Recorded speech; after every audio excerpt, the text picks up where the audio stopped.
how did you reconcile the quote unquote 2 times of rejection for you to feel like it's not that he don't like you, it's not that he don't love you, it's not that he don't find you attractive, it's not all this. How did you reconcile that? Honestly, I think I just had to go back to like knowing him. Good. And even sometimes you had to sober up. Well, yeah, I would say every time I was under the influence. So it was like the next morning I felt so bad. I'm like, I am so sorry. And that actually took me down the path of changing my drinking habits. And I got in a space where I was like, I use drinking as a form of escaping my problems. And then I was like, the only other one was sex. So I'm like, if I can't do either or, because this one hurts the person I love and this one he's not giving me the option to do, I was like, I gotta get it together, sis. Every second that escapes without you here with me keeps my heart anticipating till I finally see you. When I made my vows, I told God that I was going to take care of this gift. All my life I've been waiting for you. Girl, you know I've been praying for you. Been writing these love letters to you. So I fight for that future in the present. You know what I'm saying? That was good, Ken. Congratulations to the ones who found love, for the hope and new beginnings from heaven above. I await my future wifey. I pray that it won't be too long, too long. Every second that it... Welcome to the Dear Future Wifey podcast. I'm your host, Laterra Sar Whitfield. Listen, are you still shacking up with us? If you're still shacking up with us, can we get a commitment? Hit that subscription button and subscribe. Make sure you turn on your notification bell so you'll be notified about upcoming episodes. And make sure you click that link in the description and sign up for our mailing list. Listen, this is season 8. Oh boy, these episodes have been so fire. Today's guest, man, let me tell you something. I've been watching them on social media. I absolutely love how they love each other and how they allow each other to individually operate in their individuality. So let me tell you something. Without further ado, welcome to Dear Future Wifey podcast. My new homies, Dre and Breanna Smith. How you doing? We're doing well. Very well. Man, let me tell you something. What's up? I asked y'all what would be the title of today's episode, and what'd you say, Dre? What did I say? I said, The cost of love? The cost of love. The cost of love. Now, Dre, Yes. why would you say the cost of love? Everything comes with a cost. That's one thing I always tell people is that no matter what you do, there's nothing in life that's free, and everything comes with a cost. And a lot of people want things, but they don't want to pay the cost. I always say, a lot of people say they want something, but they really mean it's nice to have it. Some people say they want $1 million, but what they really mean is it'll be nice to have $1 million, because what it takes to do or to get that thing they don't want to do. They don't want to pay the cost of what it would take to do the things that they say they want. So they just really mean it's nice to have. So what's the cost of love? I think that can vary depending on who you are and who you're with. But, I think there's a certain level of commitment. It's a decision. It's intentionality. We know love is a choice, which a lot of people feel like it's this magical feeling inside. Yeah. It's like, no, I love somebody. You got to choose that. Like, you got to choose to wake up, make those decisions, love somebody, not just for what they do for you, but in spite of some of the things they do, in spite of, my wife had anger issues when I first met her. No, like not Breanna. She's so sweet. She came in hugging everybody. Breanna, you didn't have no anger issues, did you? You just a little angel, are you? She is healed. She is healed. But for sure, that was the first thing that came to my mind, actually. Yeah. Really? Mm-hmm. Yeah. So why? So when you said anger issues, did you have with everybody, or was it just with men? Oh no, definitely everybody. Was you the woman that be fighting at school and stuff growing up? Yeah. Breanna, you swing on somebody? Yeah, I never started it though. I wanna put that out there. I think I had like the opposite of a bully mentality, right? I would stick up for the kids who would get bullied, and I just feel like if you're a mean person or if you like do something to me, almost like testing me, like don't test me because I will ace the test. But yeah, that's all in the past. But when Dre and I actually met, I was coming back and forth from Cleveland to DC for court dates. Court dates for what, Breanna? Go ahead, let them know. Breanna, what you in court for, Breanna? Like for real? Let you know for real? Yeah. Assaulting talk police about it. officers. Yeah. You said assault a police officer. Assaulting police officers, yeah. So I was charged with a felony for assaulting 6 police officers. 6? Yeah, it took a lot of them So to one get me wouldn't do. down. You did 6. No, I was out of my mind and regret it now, but that's how angry I was. It was like the Hulk would come out and I'm just like, And luckily, warrior the charge got ninja. reduced to it's no longer. For sure, yeah. yep. So when Paid a y'all lot of met, money. you were in the middle of going through that. Did you know, was she transparent about that and let you know that? Yeah, I think she told me she was there for court, but at that time I wasn't interested in her for anything long term. So how did Dre? What was you interested in for short term? What was the short term interest? Well, you know what the short term interest was, but I mean, we had met through a mutual friend. So at that time, I was dating somebody already. One of her friends who I met in DC said, "Hey, I got this friend. I think she'd be great. I think you guys will like each other." And I was like, "Nah, I'm good. You could introduce her to my cousin who was right there beside me." But then when I met her, I was like, "Oh, she's a really cool person." So you said you wasn't interested without even finding out anything, not even seeing a picture of her or anything. No, I was liking the person I was dating at the time. So Okay, I was just you like, said you was dating somebody. but I was like, "Oh, she was cute, like cool." But I was interested in the person I was interested in at that moment. But when I met her, she was like really cool and really great, and that was just one weekend we had met. Yeah. So how did she transition from I'm not interested in her, I'm only interested in her for a short time to now a lifetime? Let me get that. Because the friend who set us up, she knew what I was going through. I was going through a really bad breakup. I just needed like fun at the time. So I lived in Cleveland and I came to DC just to visit. So we went on like a date. We had a weekend.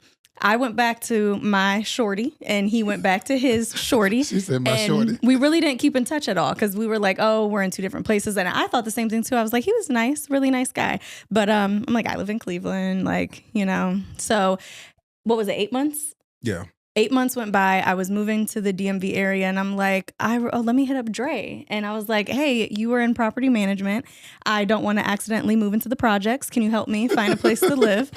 Was that you trying to test the waters to shoot your shot again? Or Nope, not at all. All professional? He was just a nice guy. So I was like, hey, I feel really bad for, the fact that I went to Cleveland and like never spoke to you again. Let me take you to dinner and like we can talk about what I'm looking for. And in that dinner, I think that's when we both were like, we saw potential because in that 8 months, I was abstaining and I was like, you know what? I'm giving that up. I'm like, I don't want to touch it. I want to work on healing and just really prioritizing me and what I need. And then at the same time, you weren't talking to the girl anymore, right? No.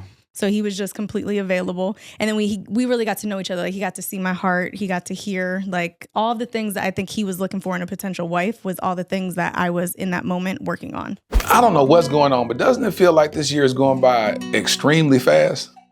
Okay, is it just me or does it feel like between social media or life in general, there's a ton of distractions? Have you ever thought about what you would need to do in order to become who you want to be? One word, clarity. I'm Laterra Whitfield and I partner with my friends again at I Can't Wait to Travel for a clarity retreat so that we can get clear. I want you to escape with me to Cancun, Mexico at the Unico 2087 Riviera Maya on September the 26th to the 29th. My homie David Burris, Christian life and relationship coach, and I will be facilitating workshops to help you begin to focus only on those things of importance so that you can thrive in all areas of your life. What are you waiting for? Go to ican'twaittotravel.com, click on the tab that says Group Trips, and join me on the Clarity Retreat. It's time to get clear. What did you hear, Dre? She was just different to me. That was the thing that set it apart for me. And it's like hard to explain. And I use my parents as like an example because my mom and my stepdad. And one thing that I always remembered that my mom said about my stepdad is when one of her best friends asked, like, what did he look like? She was like, like, I don't know. I guess he's kind of tall, and She said, I guess he and I remember somebody asked me, was like, "Oh, I was telling about Bree, and she's this, she's that. Like, I've never met anybody with like the spirit and the heart, and she's so kind and she's so nice." And they were like, "What does she look like?" And I was like, "Huh." I mean, she's cute, like, brown skin, curly hair. But that made me realize that in the past, my first thing would go to the appearance, right? But for her, I saw something beyond just her appearance. It was something deeper within. So that was like one of my first signs. But I had a lot of confirmation along the way, which I needed. Because in those moments where it got tough, I had to be like, no, this is where God has me and wants me to be. But I had a lot of confirmation along the way that said like, oh, this is somebody that's going to be your person for the future. So when y'all sat down and she was saying what the things that she was working on, she hadn't completed those tasks yet, but she started saying stuff that she was working on. It resonated with you to the level of, let's explore this. Why were you betting on potential? I always say that if somebody wants to get a good grade in class, the first thing they have to do is show up to class. You have a lot of people who say they want a good grade, but they don't show up to class. Now, if you show up to class, we can talk about tutoring, helping, like all the different aspects to help you get a good grade in that class. But you first have to show the commitment that you want to learn and you want to be better. That doesn't mean you have it all together. That doesn't mean you have it all figured out. And that's the thing that impressed me about her is that she said, I have some flaws, but she was open about them. And she says, I want to be better at it. Yes. I saw how it affected me in my past. And I want to be better. I just need somebody to be patient with me, somebody to walk with me as I'm going through that journey. And that really opened my eyes. And I was like, man, you already have somebody with a great heart who's kind. And the things that she sees as flaws or some of the imperfections, she's like, I want to work on them. So I was just like, oh, yeah, I can work with somebody like this. So, Bree. Yes. When you sat down with him, the initial sit down wasn't something romantic, right? You said that you were just saying, hey, I ain't talked to you in a long time. Let's catch up. Let's break bread and help me find a place to stay. Mm-hmm. So when y'all started venturing into this type of conversation, what were you thinking?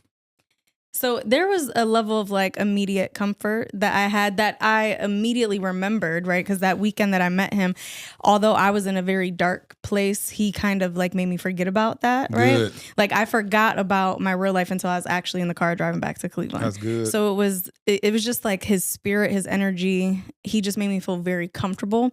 And I'm a very blunt and honest person. Regardless, I don't care what people think about me. So I'm always open about my flaws, my insecurities and things like that. Because that's just how I am. But when I was talking to him, it's almost like I could see in his eyes that he actually cared. And then it wasn't like getting advice, right? It was more like, I hear you, I see you, and like, I appreciate that you're sharing this with me. And it was just super comfortable. And I don't even know how we started talking about some of the things. And it did end, or quite a few times, I like was crying. I was like full blown, still very broken as a person. You're talking not the first date, right? No, yeah, this was the first that date. Was the first one. I was when crying. we reconnected after that one weekend. Yeah, you started crying. In that. I had like 2 glasses of wine, and I was like, emotional. oh, why would this person do this to me? And this is happening. And so you were sharing with him about your past and the stuff you had been through? Yes, and just everything. And I think a thing too was we were talking about a move, and one thing that I know Dre found really attractive about me was like my hustle, like my mentality for I believe in what I'm doing, and like I'm gonna be successful, and like I don't care where I am and who is there. I'm coming up to you and I'm like, hi, my name is Bree. This is what I do. Follow me on Instagram. So what were you doing then? So I had a studio. So I was an MBA dancer that basically opened up a dance studio in Cleveland, and I started touring with my class. It was called Shameless Ladies. It was just helping women who aren't dancers feel very comfortable and confident in their bodies. So just fun classes. And when I did my tour, the DMV gave me by far the most support, the most love. It just felt like home. I felt like mama came and put her arms around me, and I was like, I want to stay here.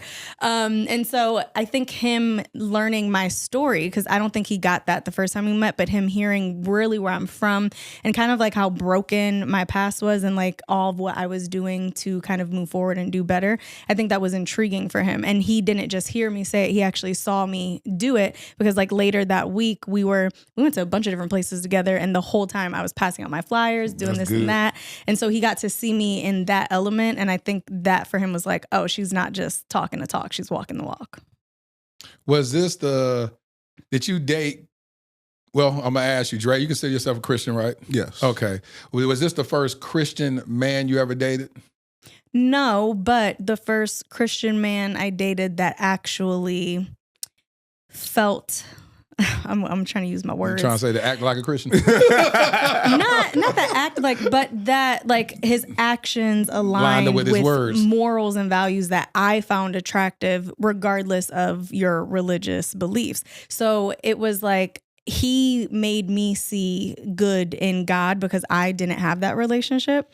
Stop. And so You said he made me see good in God. yes, like he was like my first like experience of like, oh, this is God's love. This is what it feels like.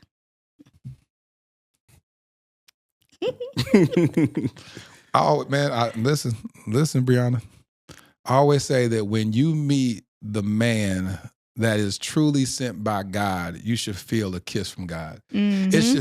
You should feel that his love is drawing you closer to God. Yeah. And oftentimes we don't talk about that enough. We talk about the vibe, but what in the world is a vibe? You know, the Exactly. vibe can be the most demonic thing that ever came into your life. You felt like y'all have known each other forever, but it's sending you to your old self and leading you down the garden path of destruction. But when you say he let me see the good in God, like to literally be able to it wasn't even love at this point. This is just a connection. I'm meeting somebody, having a conversation with him, and whatever he's giving, whatever he's putting down, I'm picking up, and I can feel that it's aligning with my morals.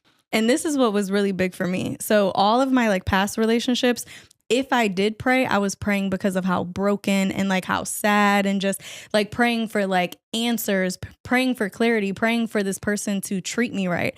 Whereas with him, all of my prayers was just thank you. Thank you. Thank you. King, listen. He's a good one. Boy, listen, King. She said her prayer didn't come in moments of anguish, but came in moments of thankfulness. For sure. Did you feel like that? Because I know y'all hit some stuff in the relationship. Did you feel like she was thankful for God for your love? Yes. At what stage did it really resonate? I would say maybe later on, honestly. I think I had to be really patient, right? And that was something that I feel like I was up for the challenge, but it was tough. Anybody knows being patient during hard times it's tough, man. It's terrible. It's terrible. And I think, like I said, I had to go back to those moments of confirmation for me to know that, no, this is my wife. This is the person I'm supposed to spend So the let's rest of talk my about life those with. confirmation moments. What was the first confirmation that resonated with you said, God, this is you?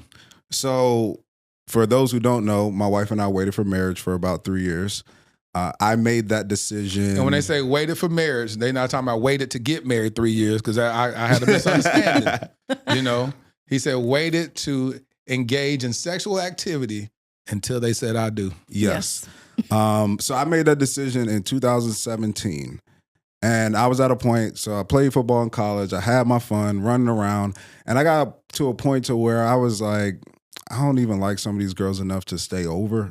Like that I'm actually... You just roll over and leave. Yeah, just like, all right, woo, that was roll fun. off the bed. Or me roll off the door. And I realized growing up, I was the type of person that said, like, I want a wife. Like, I always wanted just one. I always thought it would be amazing to have this one person to spend the rest of your life with that you choose over anybody else. Like, that has to be an amazing thing, right? Yeah. So that was always something that I wanted. And I felt like at a certain point, I was like, I'm ready for this now. Like, I'm tired. I'm tired At what of all age the was running that, around. Dre? Did you say I'm ready for this? What was that, 22? Yeah. 22? 23? 22. Yeah. 22 when I what? was When y'all 23. met? Yeah. When he made the decision When I made the to decision. wait because he was ready for like marriage. 22. Yeah. Mm-hmm. All right. So I 22. said Unheard that I of. was ready. And I realized, because there's a certain point, I grew up in the church, right? And I realized that there's a certain point in your life to where your relationship with God has to graduate from a relationship through your parents and become your own, right? Facts. And you have to have your own experience. So in college, I had my own experience to where I was like, I'm just leaving it in God's hands because I don't know what's going to happen or how I'm going to do this or pull this out. And it turned out better than what I thought. So then that set the track record and the formula for me to move forward when I want something done right in my life. So I was like, I'm ready for a wife. I want to move intentionally, and this is one of the biggest decisions of my life. This is the biggest influence in my life. It's going to be the mother of my child. This will be my life partner. So I want to move with intentionality. So I decided to wait for marriage. And the moment of confirmation was about 3 months in. I didn't have anybody that I was talking to, cut everybody off. And I was like, I'm not doing it. So I went back to my school, JMU, and I went there for a career fair, and I ran into a girl that I frequently had relations with when I was there. She was there doing her she was there doing her master's. And every time I used to go back, we used to always, revisit. Spin the block. Exactly. So then she saw me. I was there, and then around like 1 o'clock, she hit me up. What you up to? Pull up. And I was just like, I'm not having sex. And she was like, is this for Lent? And I was like, nah. And I always said she made some convincing arguments, but I didn't do it. And I just sat there on my arguments. Some convincing arguments. But I sat there on my friend Lindsay's couch, and I was just sitting there because that's where I stayed that night. And I was just like, man, like I'm really doing this. Like I'm really doing this. The next day, this girl I ain't heard from in 8 months from Cleveland, Ohio, texts me and says, hey, it's Bree. I don't know if you remember me, but I'm moving to DC. I was wondering if we can get dinner so that was first. That was one of the first confirmations. I look back and say, dang, the moment I was tested, she called and said no. Like that was a real test. There's no way that I could have knew if I said no, my wife might come. Yeah. It was a genuine like test. And I was like, no. And the day after, I got a text from this girl I ain't heard from in 8 months and met one weekend. That was the first confirmation. And then there was other ones along the way.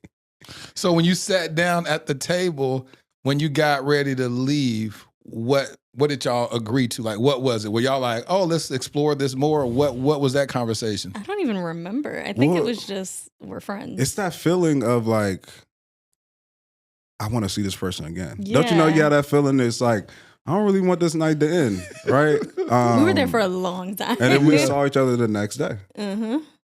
Yeah. And it's like, I don't care what you're doing. Let's figure out a way.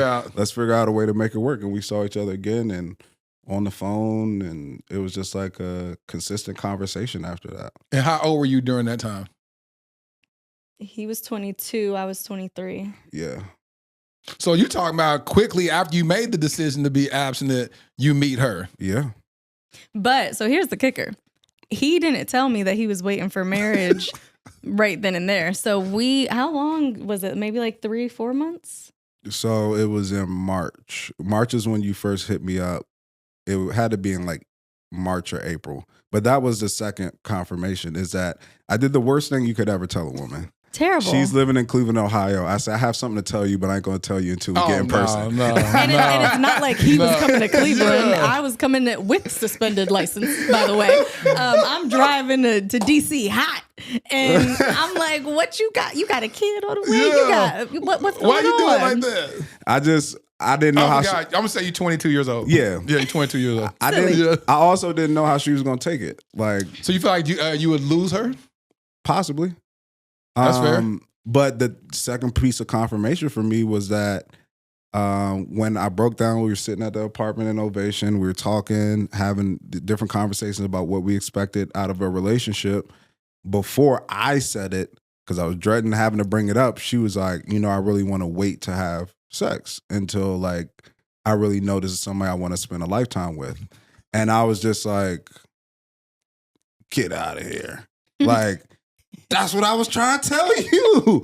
And it was just, that was the second piece of confirmation that's like, oh, I didn't even say it to her. She said it to me before I said it to her. So that was like, okay, this might be my person. And then as we continued to move on, there was just more things that align with that. And that was the same for me on my drive down. I was like, okay, how am I going to tell him? Because like I said, I made a decision that I was not doing that. And my goal was I wanted to get to engagement without it. And I was like, I want to make sure that if somebody loves me, they love me for me. And that's not a part of the equation. But I never thought about waiting all the way till marriage. I never saw that, never heard of it. I was like, people really do that? Like, so when I said that, and then he said, I was like, that's what you had to tell me? Like, oh my gosh. And you could see that we both were just like, this is God is in this room. Okay. Sigh relief, for sure. Yeah. You're like, Yeah. oh, okay, good. And so as y'all began to date, no, you said y'all were just friends. So y'all were friends. Well, at that point, we definitely were like, okay, we want to be intentional and build a relationship. Mm-hmm. So how long did it take y'all to get into a committed relationship from the day y'all sat down that table until y'all saying basically 2 months? 2 months. I would say it was short. Do you go with me, circle yes or no? And that was 2 months. That's exactly how it happened. That's literally what he did. So wait, let me tell this quick story because it was really cute. I was like, oh, my man's so cute and corny. So I was moving to DC and I drove this big U-Haul truck down. But before I left, I told him, I was like, oh my gosh, Dre. I was like, something happened with my funds. I got to do X, Y, and Z. I had investors at the time. And I was like, this happened and this happened. I was like, my truck, it was like $300 or something extra that they were charging. $350 to be exact. He cashed at me so quick. And I was like, oh my God. Like, I've had men do dumb stuff for me, like buy shoes and bags and things I don't care about. Yeah. But him doing that, I was like, oh my gosh. Get there, and he pulls up with his car packed of all of the like new home essentials, all the cleaning products, all the things that I didn't think about buying that I definitely needed for my apartment. And then my favorite bottle of wine, my favorite sushi, and a note that said, will you be my girlfriend? Yes or no? And I was like, oh. This is like a movie. So how long? Please. So when you came to visit, you hadn't moved there yet. No, yeah. Mm-mm. Oh, so after y'all sat down, then you went back and got your stuff. Well, yeah, I was going back She and went forth. back and forth a few times. Because remember the court dates. Yeah. And so you was like, this is what I want to do. You was like, I'm locked in. I want to be with you. This is just what it is. Yeah, I mean, we were trending in that direction. So I was like, what's the point of putting it off? We're talking to one another, committing to one another as far as like being in a monogamous relationship. So yeah, I'm going to pull the trigger on it. Well, who gave you the idea to go ahead and prepare her home like that? I don't know. Maybe my mother. I was gonna say definitely that's because it was definitely a like your Costco's mom run. thing. It was like Yeah. in bulk for sure. Yes. It was everything in bulk. It was definitely like I'm sending my Yeah, one baby off person. to college. It was very much like a sending your baby off to Yeah. college type of care package. Toilet paper, paper towels. So you Windex. tell me, Breanna, because these women need to hear this right here. Christian Louboutin shoes, Gucci this, Prada that, Louis Vuitton this. You tell me that care package, that $300 Cash App or Zelle, however he sent it to you, was more important than that other stuff. Absolutely. Because what it showed me was that, one, I'm a priority to you. Two, it's the thought that it takes for somebody to come when you actually need them versus someone that's showering you with something for whatever purpose that they would like to serve with you. I've never been pleased by that stuff. He knew from the very beginning, like, material stuff doesn't matter to me. But when I'm in need, I never had anybody I could go to. Not a dad, not a mom, not a friend. Like, I was always on my own. So that little act, it could have been $10. It didn't matter what it was. But it was just the fact that I did not ask. I said, this is my situation. And he was there. And that has been what our whole life has been. Like, him being intentional, him showing action. And with him asking me to be his girlfriend, I'm not going to lie, I was scared.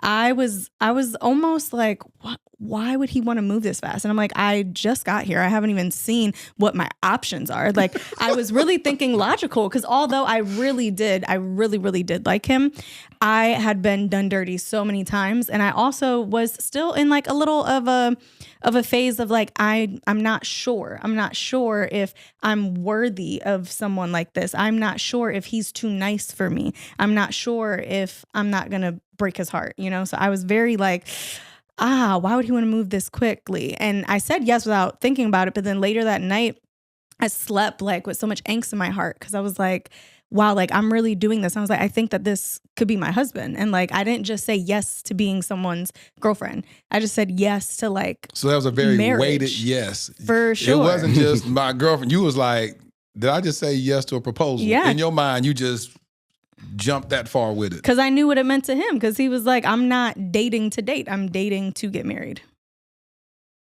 You told her that early on, Dre? I mean, if I tell you I'm waiting till marriage, Yeah. It's like, what we doing? Like, and this is the thing too, I had to ask for a timeline, right? Because I'm like, I'm no dummy. Like, how long?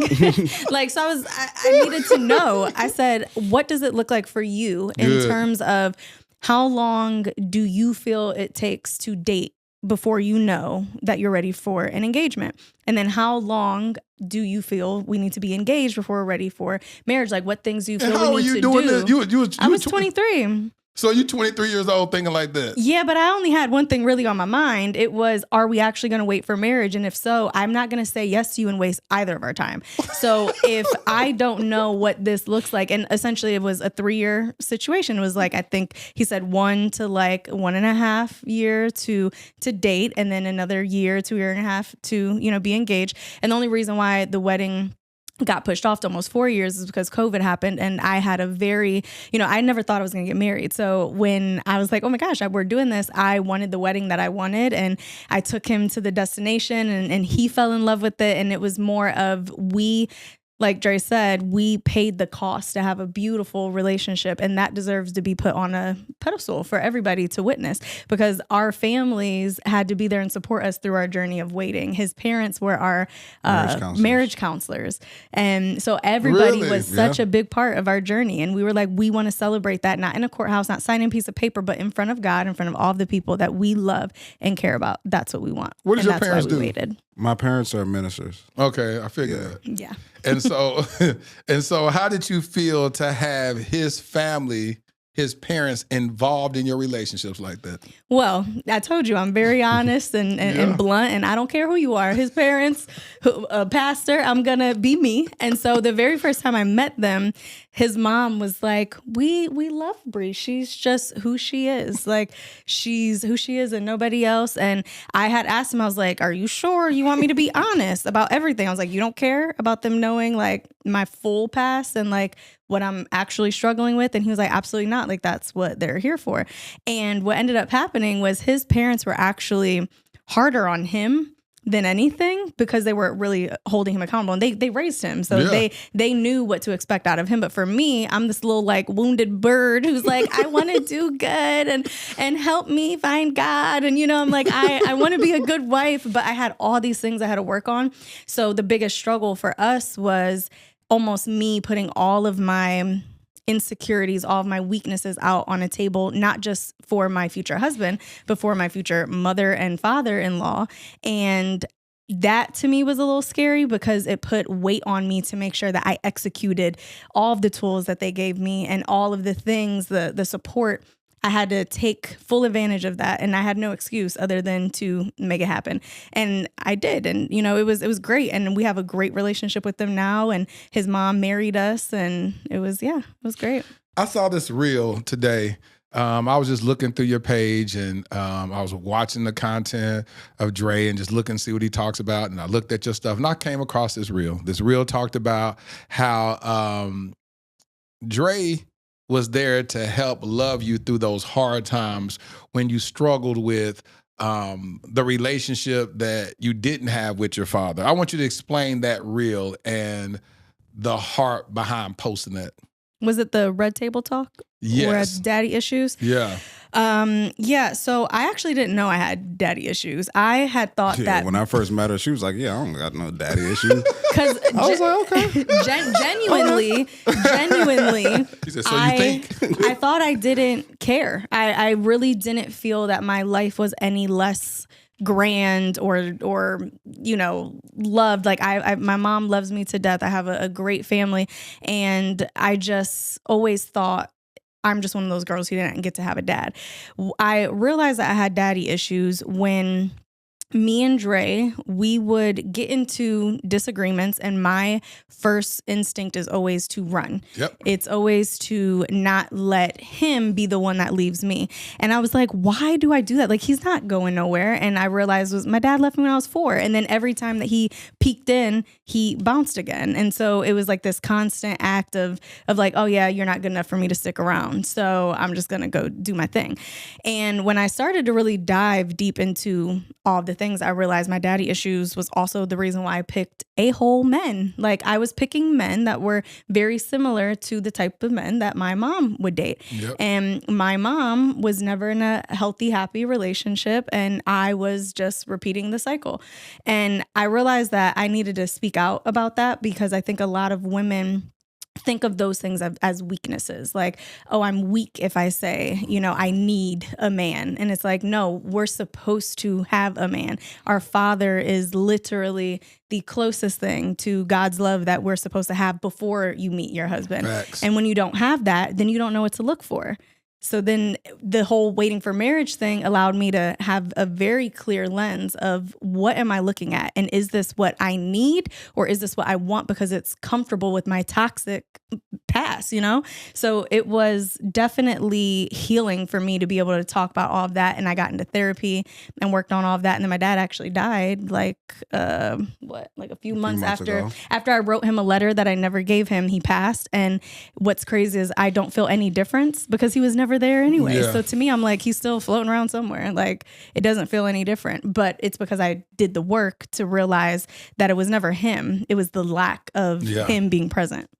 And so, Dre, how did that show up when you were talking about the patient thing? How did it show up when you first, because it probably was you that brought up that she may have daddy issues or something. But what made that begin to be something that was brought up in a relationship?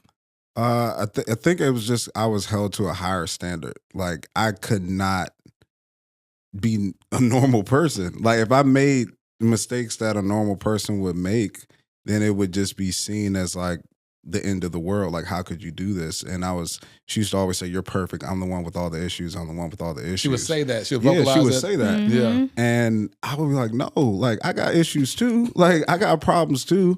And even in therapy and counseling, my parents would always say, like, he's not, like, listen, we brazen.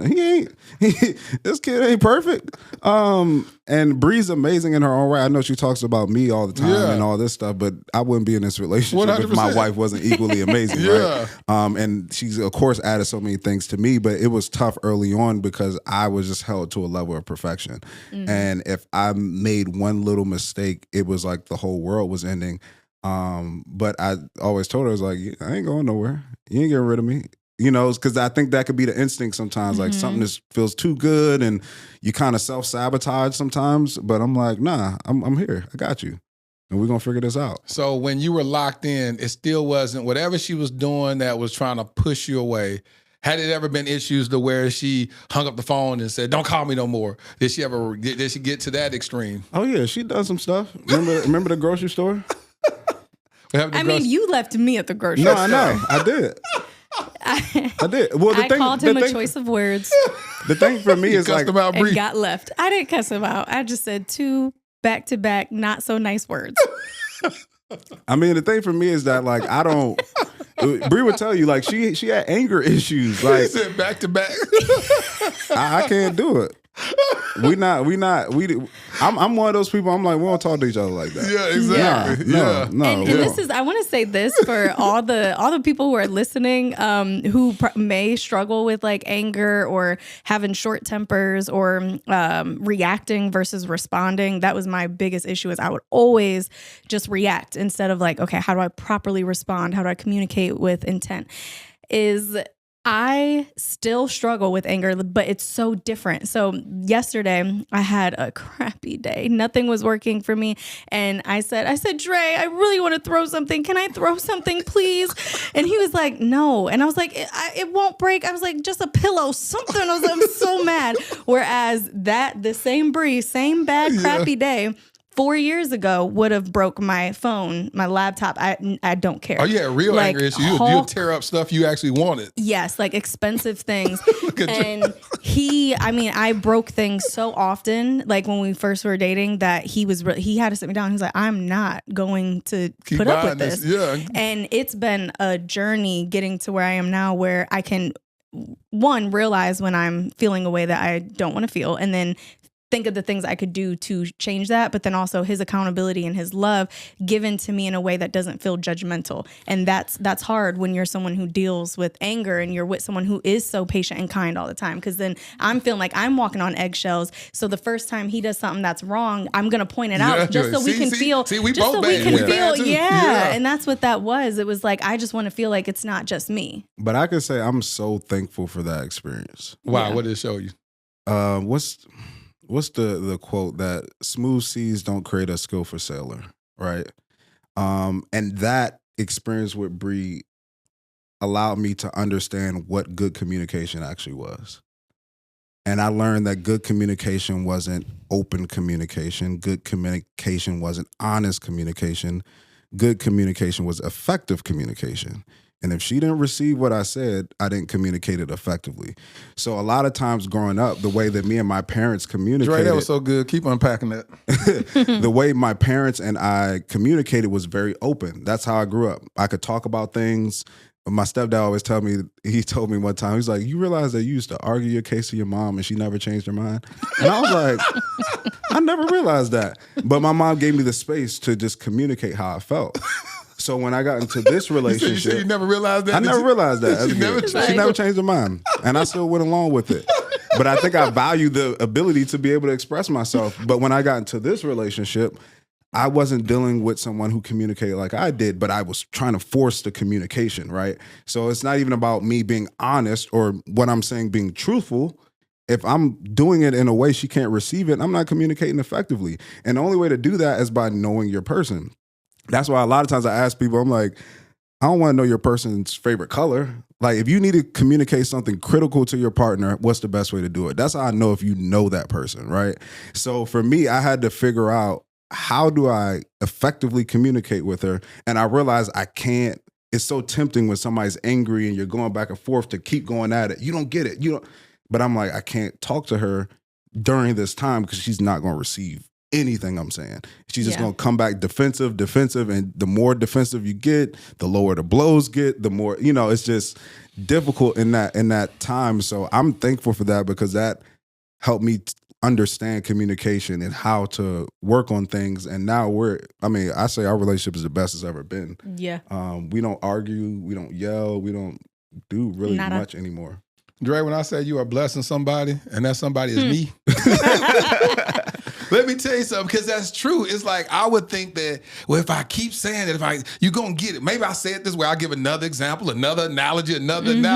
But if I've never taken for the moment, that person may have just shut down, and there's nothing that you can say to penetrate that armor. And to sit back and go, okay, let me study this person well enough to say, let me table it. Because I don't like to talk about something later on. I be like, let's deal with it now so we can move on and so I can get back to happy. I'm in the pursuit of happy. So let's deal with it now so I can get to happy. But to have the wisdom to say, certain times you may have to take a step back if the true objective is to have effective communication. And if it's going to be effective and the person's not listening and they're shutting down, but the crazy thing about the ideology that you just suggested is a level of accountability to the one that's communicating. Because you're saying, if they're not getting it, I'm not communicating it right.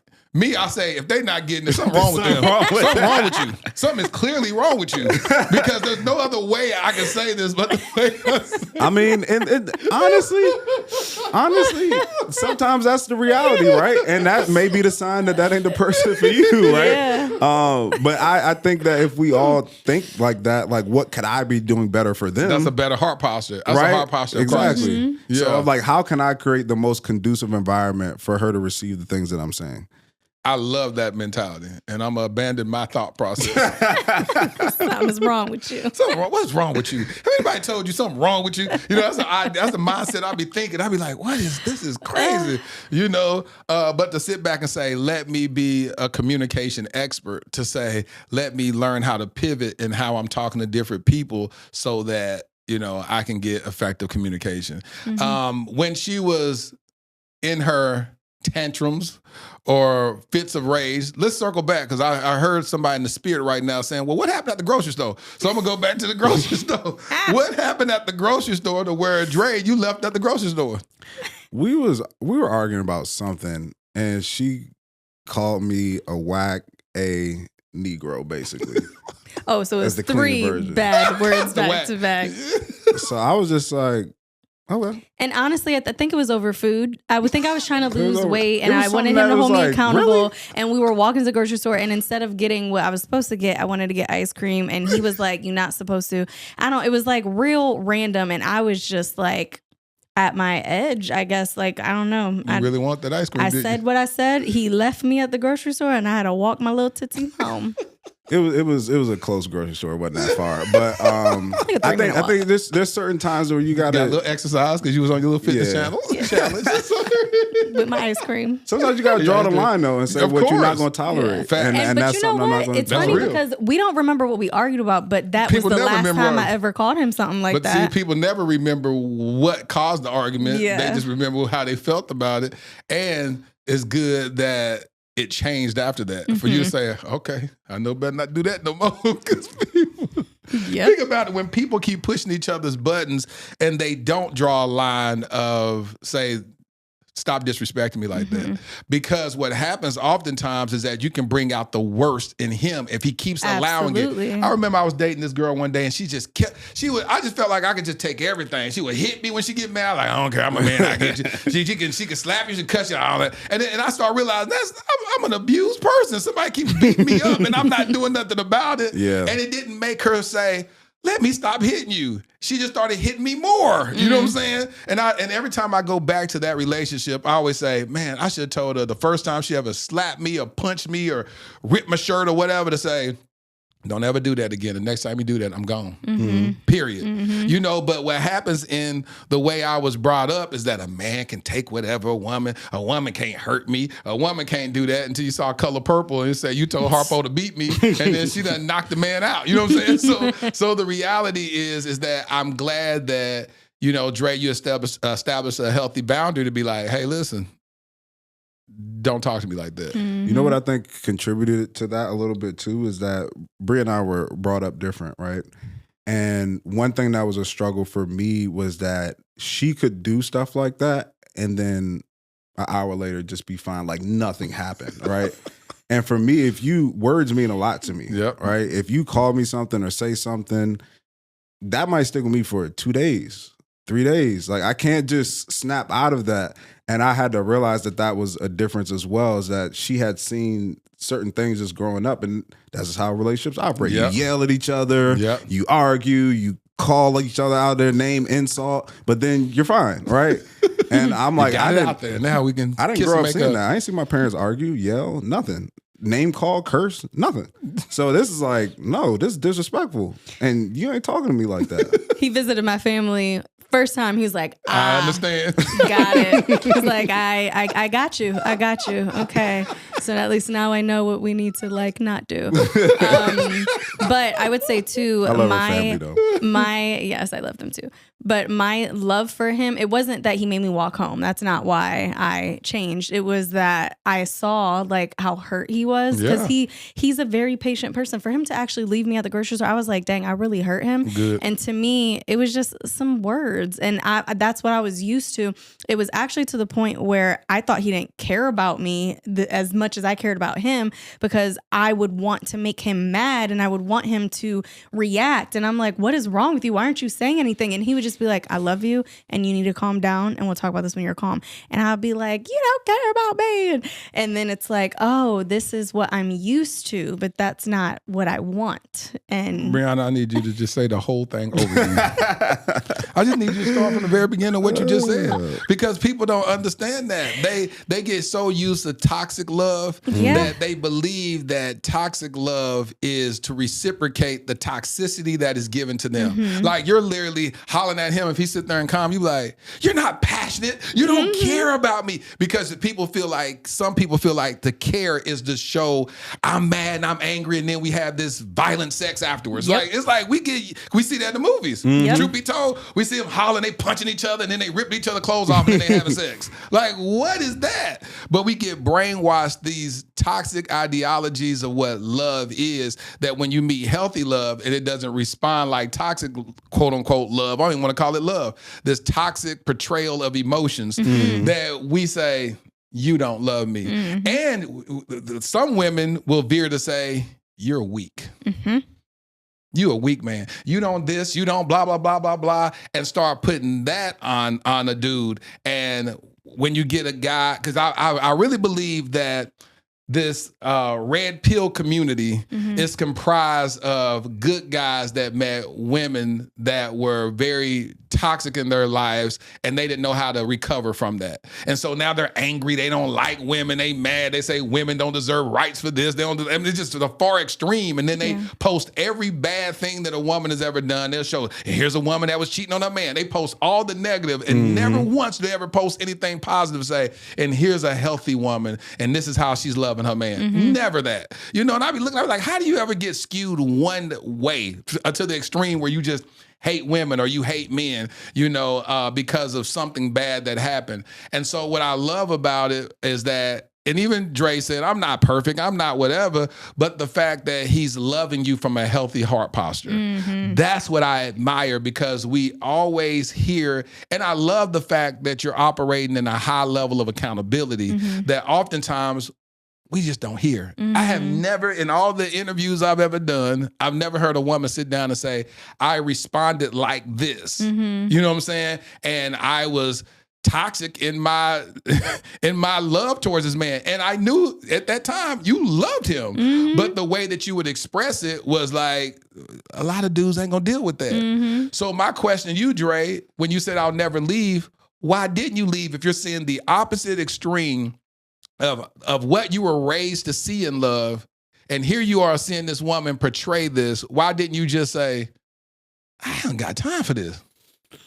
I mean, there's moments I thought about it, right? I ain't gonna lie, I say that, but I think, like I said, number one, my stepdad always told me that, you know, it's about somebody's heart. Like, look at their heart, right? And I always said that Bree had an amazing heart. She was an amazing person. And then I told you earlier, the commitment was there. She wanted to be better. She wanted to do better.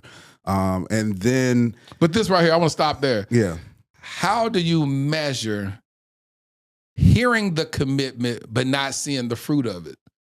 Because some people may hear this and say, well, this man is at home and he's an alcoholic and he's beating on me, and every time he hits on me, he said, I promise I'm gonna do better. I ain't gonna do this no more. Well, I can answer that. Talk to me, Breanna. Because I would, it maybe takes 24 hours, maybe 48. But I would come to him and I would apologize for what I did, and then I would actually come up with like an action plan. Really? To make sure it doesn't happen again. Bree will journal, she'll ask, like, look at therapists. She'll like, read books and look up books. She'll ask for advice. So it makes it easier to deal with those harder times when you know somebody, like I said, is showing up to class every day. I'm not acing the class, but every day I'm coming, I'm opening up the books. What I need, you say I need that tutor. Okay, I'll go to that tutor, and then I'll keep working. That's and then good. That makes it easier. It's still challenging and still difficult. But because you young dealing with this, like, it ain't like you some old soul that's 40-something. I done dated before. And the last couple of wives acted the same way. No, you literally are saying that you young and you seeing this personality when you come from the extreme, the opposite extreme of that. You know what I'm saying? Yeah. Growing up in a 2-parent home, that type of lifestyle, and then you have this woman that's operating like that. The times that you wanted to give up, but then you circle back and saw that she's saying, hey, here's my action plan, I'm gonna do better. What made you trust in that? Knowing when I saw the work, right? But then there's something to say about mentorship, and I would say that my parents provided great mentorship for me. And a lot of our emotions and feelings and how we perceive things is based off of our expectations, right? And for me, I had to come to the realization that if this thing is something that I want her to change and I feel like it's for the better, it's no way if she's lived 22 years of life doing this and operating in this way that in 3 months it's going to disappear. And I used to tell her that all the time when she was like, there's things I want you to change, like even if it's picking up behind yourself or doing this or doing that. I said, Bree, I hear you. And I'm going to try my best, but I'm just going to let you know I'm going to do it again. And I'm going to do it again. And I'm going to do it again. Not because I want to, but this is how I've been operating. It's just a habit. And I've tried, and I'm trying, but a lot of those things, would you say that she got on me about, like, over time, I adjusted, and it's us having, in any relationship that we go into, a realistic expectation of what it takes for somebody to change a habit or change the behavior, especially something that's ingrained in them from childhood, something that they grew up doing. And I think that's where a lot of relationships fail, right? Because they don't expect, when people say relationships are challenging and they take work, that's the work, right? That's the work. That's it's the work. The patience. It's the time that it takes to undo certain things and certain traumas and past behaviors. It's not easy. Yeah. And sometimes you have to look even outside of your own relationship to get counseling, to get advice, mentorship, as I said, to help you walk through those moments in your life. Did confirmation come from your parents at any point early on where they said, that's your wife, or did they never speak on that and let you find that out on your own? No, never. I mean, I admire my stepdad so much because just the way he's so big on leadership and mentorship for men. And when I became like 21, 22, he was like, you're a man. You have to make your own decisions. And I'm not going to input, my thought process in any of those decisions. And I remember the day that I was telling them that Bree and I were living together, because both my parents are ministers, right? Yeah. Shagging up. Yeah. Right? Yeah, shacking up. But we were waiting for marriage. So I was just like, I'm going to tell him. And Bree was like, I don't know, they probably going to be mad. And I told my stepdad, and he was like, I mean, you're a man. Yep. If that's your decision that you want to make, that's the decision that you make. And you have to live with whatever, decisions or consequences or whatever may come from that, but that's your decision. So there was never any pressure to say, this is the person. The one thing that my parents value and that they love is just people who are authentically themselves. Yep. And one thing that anybody can say about me and Bree is that she's genuine and she's herself. She comes in a room, hey, like, y'all seen her. Like, she comes in a room and she's a bubbly person, and she is who she is. And I respect anybody, and I think most people respect anybody who's just genuinely who they are. And so that bubbly personality, you've always been? You just had the duality? Yeah, literally. Class president, all that stuff. I have videos and pictures of like 2-3-year-old Bree. I make the same facial expressions. I look the exact same. I'm just a little taller. So you've always been that. It's just that this trauma will make you go the opposite, and you just... Yeah, so I would say this. I'm not bubbly all the time. I'm one of those people that I love being in the comfort of my home. I cannot deal with like back-to-back days of being out and around people. I just cannot. And I think when you are someone who naturally you do have a bubbly personality, it means you have to like give that personality a rest. And like, you have to, it's like ebbs and flows. So I'm always like this. If I'm not like this, you won't see me in public, because I will keep my butt at home, because I'm like, it's not a day for me to be around folks, because I'm not going to give them anything that would be a benefit. They're going to be like, why are you here? So was there anything about him that was rubbing you the wrong way that you didn't like? So I had early on, and I mean, really up until the last year, a lot of people know this about us, but we started our own business together too. 2 months into living together? Yep. So not only are we waiting for marriage, are we brand new roommates in a studio apartment, y'all. 552 square feet. 552 square feet. I hate that place. Oh my God, the thought of it. Anyways, I loved it then, because I mean, he was great. But we did everything together. So when we did the business, essentially we were on this walk, and he had heard me talk about how I wanted to do something bigger than my business, Shameless. And he was like, people come to you naturally and ask like, how do you build your social media following, or how did you make your business successful? Why don't you try coaching and like, giving people advice? So he was one of my first clients, and look at him, he's popping. But he was one of my first clients, and he was the one that was like, do this. And then he came in on the back end and essentially met all of my weaknesses. So we took my strengths, right, which was being creative. I'm the bubbly personality, so I can sell sand to the beach. Yeah. And I'm always like go, get. Whereas he is like analytical and strategic and future thinking, financially aware, like all of the things that I'm like, numbers. And so we were able to be like this power couple in not just our relationship, but in our business. But in that, it also ticked me off, because I got to watch the person that I'm with leave their like full-time job and jump right into entrepreneurship with a business that's already making money. And it always felt like to me that he didn't pay the price of true entrepreneurship, right? And it was no fault to him, but it was something that always I struggled with. And then we came to find out why. And it was all my insecurities and the fact that I did it wrong the first time. And the second time around, I did it right. And I had someone helping me. And that's why we were so successful. So that was like my only thing with him is it's like, you don't understand how lucky you are. Like you get to like do whatever you want every day, but like I'm doing this and that and you're just behind the scenes. And like we would like argue about who's doing what. And so you felt like who was behind the scenes? Him, because at first he was. Yeah, and then we got to a point where we had our own lanes and he took the podcasting route and I kept running the business. And it was the best thing for our business because now we have balance, right? We're a power couple in our relationship. Yeah. And then our jobs and what we do for a living is secondary and we can talk about it and not be a part of every single intricate moment of each other's lives. So tell the people the name of y'all podcast. So we have a podcast called Worth the Wait, but it's on a Relationship Restored Network, which is my network that has two other shows, Real Love Scenario and For the Girls. Yeah. And so which one came first? The Worth the Wait podcast? So Worth the Wait YouTube. We started YouTube before we did any of the podcast stuff. Yeah, we started a YouTube called Worth the Wait where we talked about our journey of waiting for marriage. So what made y'all move in with each other? You want me to take that one? Yeah. Go ahead. So Bree was in a transition period. Before we even got in a relationship, I told her not to move into the place that she went to. Expensive taste.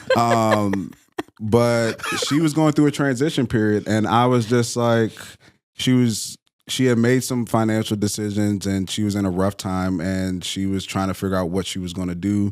Staying at her current place didn't really make sense, and I was just like, move in with me. That's just how it is. Like, I got you. I'll take care of everything while you figure out what you want to do next. And then you move in with me and then we can figure it out. But I think I feel like that's a good portion of our relationship to talk about because I think that speaks to a lot because we were in a position where she was only going to move in for like 6 months, right? Yeah. No, we said 3 months. 3 months. But during that time, some of the business things that she wanted to do, she closed her studio in Cleveland, and some of the business things she wanted to do didn't really launch as quickly as she thought it would. Yeah. So at that point, I was just like, you need to get a job. like this ain't working. Like, you need to get a job. I'm covering everything. I'm waiting you get on your feet. Like, how long have y'all been dating at this time? Like 2 months. No. I don't say happening this quick. We were now. living together for 2 months. Yeah, I'm like, good Lord, you moved 6 there. months. Okay, I was 6 say months. still wasn't long. Yeah, but I was like, you need to get a job. Like, and I found a interview for her, and she actually went to go interview for a job, and I was like, oh, she's really about to get a job. And she always said I would never work for anybody ever again because she had been on her own for so long. But I just remember one day, it's crazy. I was just in the shower, and I feel like God spoke to me and was like, she doesn't need a job. And I was just like, what? It's like, she doesn't need a job. And then I came out the shower that day and I was like, you don't gotta look for a job. Like, and 5 months later, you retired from your job because our business we was started running the business together. Yeah. It's crazy.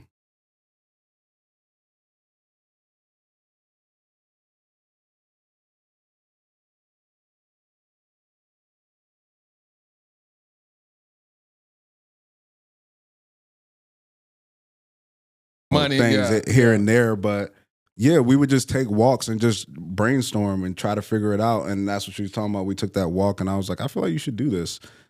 This is how we should set it up. This is what it should look like. This is how you should launch it. And ended up taking off. And we did that full time for 5 years? Yeah, together. Yeah. My friend Bashe and Tara, they lived together and waited to marriage to have sex. My question to you is that I saw this reel, and this guy was talking about people that are dating long distance. Can you do adult sleepovers? And it was like, how hard is that if you got your love interest coming into town? How hard would that be to abstain if y'all, sleeping over? My question to you was, how were y'all able for 3 years And you said y'all didn't do nothing. I'm talking about no rubbing, no oral sex, no just nothing. Just nothing. No hand, no nothing. Nothing. No. How in the world were you able to do that? Boundaries. Before we said we were going to move in together, we were like, we have to put boundaries in place. And the boundaries had to look like, what do you need from me not to be tempted? And what do I need from you not to be tempted? For me, and he hated this one, and I hate it now too, because we went so long not doing it that once we got married, it was hard to be like intimate in that way, like just like kissing and making out, because my thing was like, I can't French kiss you. Like French kissing is like taking me to the pregame. Right. And it's like, I don't want to go pregame tell if them I'm what not you were going okay to the with. party. What are you okay with? Showering together is what he wasn't. It never happened. I don't want to kiss you, but let's get out of this water. Wait. We showered together for the first time on our 2-year wedding anniversary. Not 2 year? Yes. That was our first time showering together. He needed the right shower. I was like, You can't do that. I don't know. he's not a weird with fan, that. but I was like, I would like to do that. He was like, no. So it was no showering together, Dre. I ain't finna no be in no shower with you. touching You said you ain't gonna do private nothing. parts, and no French kissing. So if you think about it, try to have sex with somebody and you can't French kiss and you can't touch the private parts. That makes zero sense. You be like, God, I need It's you. like- I need you to do something. So we just stayed true to that. And the only time that either of us, let me not say either of us, because Dre never once tempted me. Never. It was odd for me at first. I was like, Do you I was like me? Do you want me? yeah, I was like, Mom, he hasn't tried anything. Is that like normal? Well, I mean, the thing is that I'm an extremely disciplined person when it comes to Yes. certain things. You And I was like, I prayed and was intentional for my wife. And I told God that I was waiting for marriage to find my wife. So then for me to find her and then renege on all of that, you think I'll be blessed after that point? No, like I can't. I felt like that now this is what I wanted. I got it. I can't now go back on what I said I would do. Yeah. If you gave me my wife. So I was like, I can't mess up. I can't mess up. And we're gonna be blessed for it. And when we are doing it, we ain't gonna even remember a time where we weren't. That's true. So it's just like I need to Except when Lateris brings stick it to up. this. When Lateris brings it up in the podcast, then that's when y'all start reminiscing. So the question is this. Like you said, what made you said that I'm going to date you about, what you say, a year and a half-ish, then get engaged, and then we'll wait another year and a half. So in your mind, you already knew that it was going to be 3 years before you got married anyway? I didn't know that in the beginning. I thought it would have been sooner, honestly. But you said he you gave it a was play-by-play? given worst case scenario. Okay. Yeah. Because I said I need to know how Yeah. long the wait would be before I agreed to this. Like I'm And a I was human. just in the beginning. I'm guessing. I don't know. I'm 22. I guess. I was maybe, checking yeah. in. I was You checking checking in. in? Yeah. But honestly, what made it much longer is that she wanted a destination wedding, and we wanted certain people to attend. So it's given a time frame. Yeah. I'm sure if we did a domestic wedding I'd been somewhere, a it whole would have lot been quicker. a lot quicker. Yeah. And that's something I would say about waiting for marriage too. Is that's something you have to consider. You asked how hard it was. It's Yeah. like once we got to a point, especially like a year and a half in, it was our normal lives. It was We nothing. didn't know anything different from that, so it wasn't honestly that hard at that point. But you have to think of the reintegrating sex back into your relationship. Brianna don't agree with that. She said it was hard. It got easier for sure. Because if you sit up there laying in the bed with somebody that you have an emotional feelings for, like you start loving that person and you're laying in the bed and you over here, like would y'all be like not cuddling in the bed then? No, yeah, we would for sure cuddle. And I think the reason why it was harder for me is my love language is physical touch. So a woman coming from toxic relationships who's used to that coming first and then Right. the affection and the love come later, it felt very like backwards to me. And it Yeah. also didn't feel real at times. It was like, this is different. Yeah, it's like you my homeboy. Yeah, and it was like I just want to Roommates. feel that Yeah, type roommates. of love from you. But I think the thing that worked for me was like the few times that I attempted and got turned down. I just saw how it was like, this is someone that I'm saying I love, and this is something that he said he wanted, and I agreed to it because I see the value and the benefit in it, and I'm not doing either of us any justice by trying to persuade him to do otherwise. And then I was also in the midst of growing closer with God because I wasn't raised how he was raised. So Right. I had very different ideas of religion. And so it was for me a time to focus on my personal growth. And like Dre said, if I see I'm doing something, there was one time I was like, I got to be bipolar. I got to be bipolar. I'm going to go get all the things. I'm going to get this, like, you know what I mean? Like, so it was to the point of me being like, this time of waiting is my time for evolving, and like I don't even want to be his wife until I'm deserving of that title. And that was a challenge for me in a good way because it gave me something to look forward to, almost like my business. I was like, it's just like another business. Like I have to meet these milestones to be better equipped to be in this role, and if I don't do that, then I can mess up the whole thing. So it's like, is that worth it? No. So that's a great mindset behind it. And then how did you reconcile the quote unquote 2 times of rejection for you to feel like it's not that he don't like you, it's not that he don't love you, it's not that he don't find you attractive, it's not all this. How did you reconcile that? Honestly, I think I just had to go back to like knowing him. Good. And even And sometimes you had to sober up. Well, yeah, I would say every time I was under the influence. So it was like the next morning I felt so bad. I'm like, I am so sorry. And that actually took me down the path of changing my drinking habits. And I got in a space where I was like, I use drinking as a form of escaping my problems. And then I was like, the only other one was sex. So I'm like, if I can't do either, or because this one hurts the person I love, and this one, he's not giving me the option to do. I was like, I got to get it together, sis. So did you have a problem with her drinking? Yes. Oh, yeah. And how would you communicate that? So this is interesting because certain preferences, I believe that you had, you were able to work with her not meeting those preferences. So how did you deal with that? Did you say, hey, I really want you to stop drinking? Or are you saying, how did you deal with that? Well, it was tough because she said hurting the one that I love. Yeah, it was tough because, as we all know, you can't tell a drunk person that they drunk, right? Because they ain't never drunk, right? I'm fine, like, and then you never know what type of drunk you're gonna get, right? And everybody responds to alcohol a lot different. And I would know when she would drink, and I knew exactly how it was gonna end every night. It was gonna end to her being mad, upset, super angry, no matter how it went before that. And I could tell because then she would start like asking a whole bunch of questions, and then she'll say, listen. That was her word. And then she'll end up crying at some point during the night. And then it'll end with whatever. I tried different strategies. Sometimes she'll say stuff and I'll just laugh and joke with her, but then she'll get upset and angry. Then sometimes I'll just be silent one other night when she gets drunk. But it will always end in anger and frustration, and she would just wake up like, I'm so sorry. And I'm just like, I'm getting tired of this. Like, I'm really getting tired of this. And we had one moment that like she really made a butt out of herself. We have a whole YouTube video on this. And what is it? So I can tell everybody, look it up. What is it called? This drunk night almost ruined our relationship. Almost ended our relationship. Yeah. He and took I was videos like, and everything. It was I was like, I can't do this. Like, I can't. And she was so embarrassed and you know, I'm gonna put a link in the description so we can all look at this video. Yeah, it was a lot. You put it out there. No, be honest out there. It's for the people. It was tough, man. It was tough. But that's to say, it's the patience, man. It's the patience to try to stick through it. And every time she would mess up, she would say, I'm sorry, and try to implement things.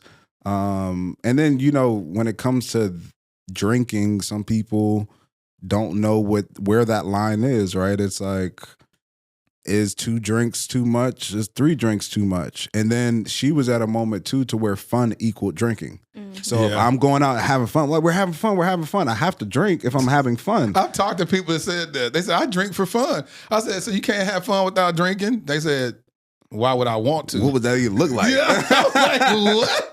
It's like, that's what you're supposed to do. Yeah. I said, where'd the standard come from to drink and have fun? Like I said, I have a whole lot of fun. I ain't drink a day in my life. So why do you need that? How does that equal fun? Yeah. You know what I'm saying? But they be like, that's what you do when you're having fun. And that's what she learned. It's like, I think after she did the therapy and stuff, it was like, if you have to poison your body to have fun in an environment, why are you in that environment in the first place? Yeah. There it is. There it is. It's so freaking true.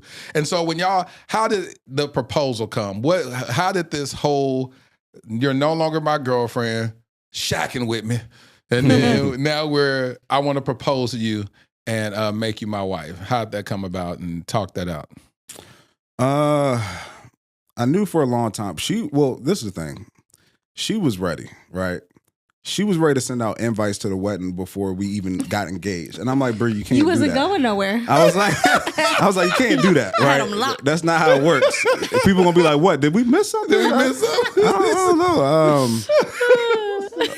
But I knew my wife, and I knew she wanted something, cool, extravagant, wanted a lot of her friends and family there. So I ended up getting a ring in July. And July what year?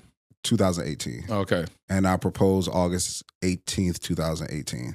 And I was just like, yeah, I think now's the time. And I was just like, I'm ready to move forward. Like, I've seen everything I need to see to know that this is somebody I want to spend the rest of my life with. And I know we have some time to work through some things. So even like financial habits and like different stuff that we have to align on. But I feel like our relationship is very interesting because we made a true commitment so early on that we both committed to and we both stuck to, that showed me like, all right, we could have some longevity in this and being able to grow together.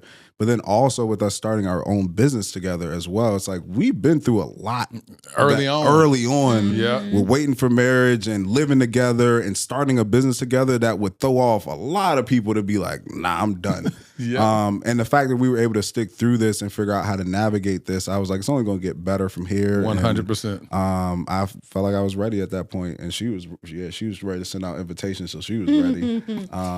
He definitely got me though. I was surprised. How'd you propose? Oh, can I say it? Go ahead. We have a video to reference. Yeah, we do have a video of the proposal as well. It's on YouTube? Yes. So Dre told me we were going to a BET event, so we needed to get like all jazzed up. The limo was gonna pick us up and all that stuff. So I'm thinking I'm about to go meet Oprah. And I open up the door from our apartment and my mom's standing there in white. So like I knew at that moment that he was about to propose, but I had no idea like to what capacity. And we get up to the rooftop and like all my friends from Cleveland and they don't like go nowhere. Like they don't travel. So it meant so much to me that like all my friends and family was there, and he had all the guys in black, or no, everyone was in white. No, right? all the guys in black. Oh yeah, guys in black, just like our wedding. All the guys were in black, all the girls were in white. And it was just so beautiful. He was giving a speech and it was so good. I was like, did you practice this? Is this rehearsed? Because it was long and I'm excited. I'm like, okay. And it was just so much fun. And honestly, I always tell people that after we got engaged, like there's something about having a ring on your finger that I didn't know would make any difference, but it was another level of accountability for me. And I think because it gave me the security that like, oh, I knew he was serious, but like, no, we're actually doing this thing. And it just made life with him so much better. Like I just felt so secure, so content, and just so blessed. And so you felt grateful. another layer of healing come to you after you put that ring on? Yep. You felt Absolutely. it? Mm-hmm. I woke up the next morning and I was like, is it me or the ring? She didn't sleep for like 3 days. Literally, no. I was off in what is it? Adrenaline? Yeah, adrenaline. Mm-hmm. And so you were sitting. It's interesting because the ring symbolized what to you? Well, it's funny because I was actually like against rings originally. I was like, really? I just You want a don't. little tattoo or something? No, I was just like, I just don't get it. I was like, it's very like A waste of people money? made. Like, well, it was like, what do we do it for? Like, like God didn't say anything about rings. Like, is it? You know what I mean? So it was like, it just seems very like societal. And then I didn't want this thing of like him feeling pressure about getting a big ring. Yeah. But at the end of the day, if I'm gonna wear a ring, I want it to be big and fancy. So she goes from one extreme to the next, huh? Yeah, I'm like, that's why I just don't want it. I'm like, I don't need it because. But if I do get it, if I want it, you better give me the best one. the Rolls Royce of. But even like with that, it was funny because at that point, all of our finances were together because our only income was our full-time business. So it was like, we buying that ring. So like, what are we getting? I actually took that one from, because when I left my job, I emptied out my 401k because I was only like 23, and I was like, so I used that money to. So she couldn't see it. Yeah. So she didn't know what it was. I had no idea. No idea. And so, and then how long from the engagement to the marriage? So engagement was 2018. Shout out We to got COVID. married in 21.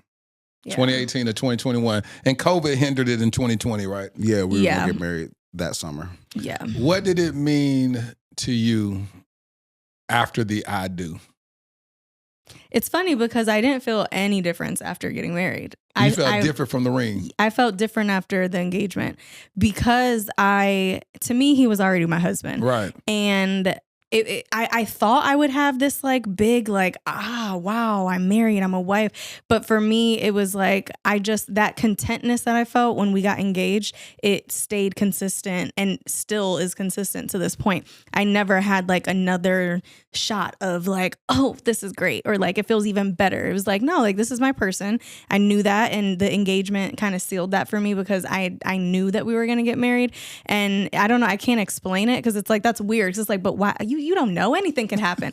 But I'm like, I just knew. I knew, and doing the actual ceremony for me was more symbolic of our wait and like the journey that we took. And for me, it was more of like, okay, the only thing that's going to change when we get married is that we can do the do. Right. And that was a whole other, level of like, what does that look like? And like, are we waited so long? Is that going to be normal for us? And it made it exciting because it was like we got to date all over again, if that makes sense. Get to learn another layer of the other person. Yeah. For me, You was it about was to touch on this. You was about to touch on this, Dre, and I'm finna give you the alley oop.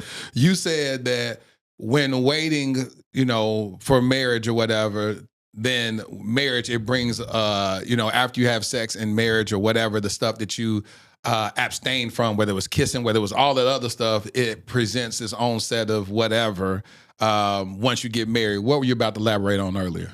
Well, in reference to that, it's just tough. Like the reintegration of sex into your relationship, like that was something that we abstained from. But if you go 3.5 years without something, you have to figure out how to implement that back, especially if it was never a part of the relationship that you had. Right. And I feel like we were in a good place to where we felt like, oh, if this wasn't ever in our life, we would be happy with each other. Yeah. And that's the point that we wanted to be at, right? But then it's like, okay, there's trying to figure this part out, the intimacy, just all frequency, the frequency, everything. What just relearning a whole the person that you quote unquote know so much in 3 years, relearning a whole nother dimension of them. For sure. I mean, so many people don't think about like just the mechanics of relationships, right? It's like you have the chemistry part, which is that feeling inside, like you said, the vibey. I'm connecting with this person, but the compatibility part is just so much mechanics in that you have to figure out. And I think that's where a lot of relationships end up falling apart. And I think that's one thing I learned with us is just how to navigate those mechanics, living together, doing so many different things. Like you said, the sex frequency, like all those things are just mechanics that you're trying to figure out. And I feel like once we figured those things out, the relationship got much better for us. How long did it take y'all to figure that out, in your opinion? I would say at least a year. At least a year. And when I say figure it out, it wasn't about the frequency and stuff like that. It was more us being so comfortable not doing it. That's what I was about to say, that part. It almost felt like a chore to do it. Because like it's we like, would kind of sit there and be like, we both probably want should. But like we would be like, when was the last time we need to do that? That's What you say? We probably should. Yeah, we probably should have sex today. I guess. But but the good thing is that I know a lot of people like, well, what if you don't know? Like when we had, it was great. Like for both of us. Yeah, it's great. But it's just like I said, those mechanics. Like if you have great sex one time a month, like is that enough for you? And it's like some people yes, some people may not. So it's like we had to learn each other when you're motivated, when you like to have it, morning, evening. Like these are all different things that people don't like to talk about, right? But that's the reason why I'm glad that you started going down that road, because early when you mentioned it, I said, no, I'm gonna make sure you bring that up because I talked to a friend that waited they waited to have sex when they got married, and she said no one talked to them. They said on their honeymoon they didn't have sex, and they said that they were so not used to it. They just wasn't used to it. They didn't even, for whatever reason, they just didn't. And then they said they didn't have sex till about a week or so after they got married, and then they had to talk. They talked to some of their other couple friends and did like, did y'all ever have a problem with that? Oh yeah, we did too. It was hard, but it's something that people don't discuss, and then they may think that their relationship is broken once they got married and then had sex because they go, this is awkward. And just like, and the beautiful thing about it, you have a lifetime to figure it out. Yeah. Oh yeah. You know, and it's like, it's the beautiful thing of it, but it's like, I'm glad that y'all adding reference about it because no one talks about that part. Yeah, and that's really what the whole point of like our show was we wanted to talk about after as well, like after the wait, what does that look like? And we were very transparent about that. We had a situation where I held it in for like, how long did I hold that in? The whole first time thing. For like 6 months, maybe. It was like half a year. I felt a way because our first time it wasn't special. It was like we didn't do it the night we got married. Was it the next day? Same thing they were talking about. It was like random. It was very random. And I think it was because we just wanted to get it over with. It was very much a rip the Band-Aid off approach to it. Let's go ahead and do this, girl. You know, I'm going in. all of our friends and family are on the same little island with us, and they're all like, so, and I'm like, we didn't do it yet. Like we were tired, sorry, and sweaty. Like they thought y'all would be like the old days. They come out with the sheet and then it took the virginity like they did the Bible days. Just awkward. And so we had this like sense of like, okay, we just gotta do it. And after I felt away because I was expecting, I'm like, wait a minute, you made me wait. I didn't make you wait. Like I didn't come to the table with this. So it's like I expected flowers and candles and music and maybe a real violinist, something like in the room, like, sitting right there. He's like, this is an interesting job. That would have been great. I would have been like, yay, I did it. But it was like it just happened, and I think that it took something because again, like I said, I didn't really feel different after we got married, and then when that happened, I was like, I feel like I should feel different. And I don't know if that contributed to it. And it didn't change the way I felt about him. We had a great honeymoon and we were, getting comfortable with our new hobby that we can now do. But for like 6 months, I felt away and I didn't tell him because I didn't want to hurt his feelings because I knew if he knew that I felt that way, he would feel like, oh my gosh, I dropped the ball. I didn't know. And then he would like almost try to make up for it. So it took, again, me talking to my therapist and trying to figure out how to go about that. But it took like a full year for us to get in a space of like, okay, this is what we both like in terms of consistency, frequency. And it's so funny because we are both simple in the same way, which is great. We're like, oh, I'm so glad you're not one of them like choke me for an hour. Like, no, don't choke me. Did you not feel rejected when she told you what it was? Did you handle that well when you look back at it? Oh yeah. I always tell her, I'm like, just tell me. Like I'm my expectation. Because I observe, I think, I evaluate. So I'm like, man, I'm going to mess up. Yeah. I'm going to figure it out. You going to mess up. We going to figure it out. Just let me know. Yes. We could talk about it. It wasn't intentional. Like if I'm doing stuff out of malice, that's a whole nother issue, right? If I'm intentionally like, man, I don't care about you. That's one thing. But I'm gonna mess up, and I'm like, dang, I did this. I'm gonna mess up again. It's just part of the process of being in a relationship, being human. So I'm just like, just tell me the things, and we could talk about it. We can move forward, and we can figure out how we navigate this. What will make you feel more comfortable moving forward, so that we can be better and the next things that we do and all that stuff like that. So I was just more like, you could have just told me. Like, you didn't have to keep it all in, because now you keeping it all in seeps into every other part 100%. Of our relationship, right? And now, I left something on the counter and you go at 10 on me, and I'm like, where did this come from? Like, what? You didn't put a violin? What is a violin? Why you keep talking about this violin for the last year? You be like, why do you keep saying like, violin? I'm like, what are you talking about? And I think because I loved him so much and our relationship was so good, I was trying to unpack if I really cared about it or if I felt I should care. Right. It was all It's very all confusing for me. Yeah. And so I was like, let me just sit on this and figure out, again, let me respond and not And then that's react. why I was like, hey, yeah, that's what I was trying to tell you. I'm not perfect. Like I'm not a perfect person. Like I mess up, you know what I mean? Like and you know, so that was a great learning experience for us. One thing I love, the heartbeat of this episode is talking about giving each other grace. Mm-hmm. Oh, the for sure. grace to fail, the grace to succeed, the grace to make mistakes, the safe place to land when you make those mistakes. And this whole conversation has been about grace. And y'all have been providing grace for each other for the last 6 years, because it's been a total of 6 years, right? Mm-hmm. For 6 years as y'all been navigating this thing called love. How old are y'all? Y'all even 30 yet, are you? Oh, I'm 30. She's 31. Yeah, okay. So yeah, see, that's what I'm saying. I love when I see young couples, because at the end of the day, if y'all getting this hard stuff out the way early, y'all don't have nothing but, and it's, you know, of course it's not going to get just easier, but it gets easier knowing the person, because that's what I keep thinking. I always hear about, I had my buddies Kev on stage and Melissa on here, and they were talking about how they had a deacon at their church or whatever.